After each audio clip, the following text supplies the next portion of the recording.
இசைமழையில் நனைய நீங்கள் தயாரா? துள்ளாமலே யார் பார்த்தது? இந்த குரலை தான் ராத்திரி முழுக்க பாட வச்சு கேப்பீங்களா எம்டி சார்? காதுக்குள்ள சங்குதன மாதிரி இருக்கு. எல்லாம் எவ்வளவு கொழுப்பு இருந்தா ஏறி பாட வருவேன். இதுல இசைமலையில் நனைய தயாரா? ஜிஆர் மாதிரி பேசலாம். என் ரத்தத்தின் மேலான மக்களே அவனை சொல்லி நிறுத்துங்களேன்டா. கேக்குறப்ப எதுக்குடா வரீங்க எங்கலாம்? பாத்தீங்கன்னா அப்ப ட்ரெயின் தண்டவாளத்துல ஓடுன்னு வச்சுங்க. அவன் வெறுப்பேத்தர்ல வேர்ல்ட் ரெக்கார்ட் பண்ணுவேன். அவன் கிண்டல் பண்றதுல கின்னஸ் ரெக்கார்ட் பண்ணுவேன். இன்னைக்கு ஃபுல் என்டர்டைன்மென்ட்க்கு நான் guarantee. Wait a minute. Who are you? என்னோட சீட்ல உட்காந்து பாரு. அதோட அருமை உங்களுக்கு தெரியும். ஒரு நாள் அது ஹாஸ்டல் வாசப்படி மிதிச்சிருப்பியா நீ? வந்து பாரு, ஒரு நாள் எவ்வளவு பிரச்சனை எனக்கு இருக்குன்னு புரியும். எவன் பேஸ்ட் எடுப்பான், எவன் சோப் எடுப்பான், எவன் சார்ஜர் எடுப்பான், எவன் செருப்பு எடுப்பான் யாருக்கும் தெரியாது. ஒரு வாரத்துக்கு எவ்வளவு துணி துவைக்கும் தெரியுமா? எத்தனை சிக்கல், எத்தனை டென்ஷன் இருக்குன்னு உட்கார்ந்து இருக்கவனுக்கு தான் தெரியும். என்னோட ஸ்பீச் எல்லாம் வைக்கோ மாதிரி இருக்கும். நிறைய பேருக்கு புரியாது இல்லம்மா. டாக்டர்ஸே இருக்காங்க.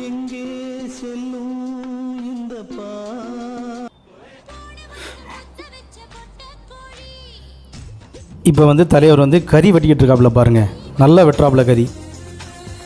இப்போ வந்து தர்பூசணி சாப்பிட்றாரு.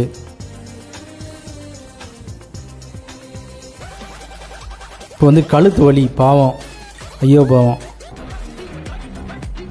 முறுக்கு சாப்பிட்றாப்புல பாருங்க, நல்ல மென்னு சாப்பிட்றாரு. எப்படி சூர்யா சார் உங்க ரீல் பார்த்தாரு, இது ஏகே கிட்ட கொண்டு போய் நாங்களே சேர்க்கிறோம் சார்.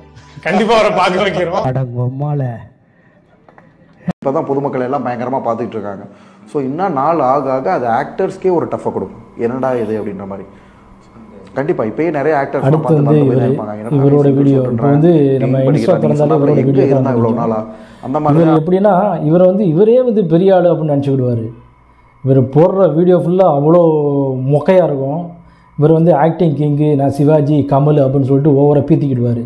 அது மட்டும் இல்லாமல் இந்த பெரிய பெரிய சேனல்ஸ் இருக்காங்களே, இந்த கலாட்டா, பிஹைண்ட் வுட்ஸு, இந்த மாதிரி சேனல்லாம், இந்தியா கிளிட்ஸ், இந்த மாதிரி சேனல்லாம் வந்து இவனை வந்து ப்ரொமோட் பண்ணுறாங்க. இவன் ஒரு ஆள் அப்படின்னு சொல்லிட்டு இவன் வந்து சொல்கிறான், நான் சிவாஜி, கமல், ரஜினிங்கிறான். ஒரே ஷாட்டில் வந்து எல்லா டேக்கையும் எடுத்துருவேன் அப்படின்னு சொல்லிட்டு கதை போட்டுக்கிட்டு தெரிஞ்சுக்கிட்டு இருக்கிறான். இவனை வந்து ஒரு பெரிய நடிகர் அப்படின்ட்டுங்கிற ரேஞ்சுக்கு இவனை நினச்சிக்கிட்டு இருக்கிறான். இப்போ நம்ம காலேஜில் நம்ம படித்தோன்னா ஒரு சில ஃப்ரெண்ட்ஸு என்ன பண்ணுவாங்கன்னா, அவங்களோட கேங்கில் இருக்க ஒருத்தனை வந்து அவன் வந்து மொக்க பீஸாக தான் இருப்பான். ஆனால் என்ன பண்ணுவாங்கன்னா, டே மச்சான் நீ நல்லா நடிக்கிறடா, அந்த பொண்ணு உன்னை பார்க்குதுடா அப்படின்னு சொல்லிட்டு ஏற்றி விடுவாங்க. அந்த கேட்டகரியில் உள்ள பையன்தான் இவன். இவன் வந்து இந்த மாதிரி வந்து ஓவர் கான்ஃபிடென்ட்டாக அவனை நம்ம நினச்சிக்கிட்டு இந்த மாதிரி வீடியோ போட்டுக்கிட்டு தெரிஞ்சுக்கிட்டு இருக்கான். தயவு செய்து மக்களே அவனை வந்து நிறுத்த சொல்லுங்கள். முடியல நம்மளால்.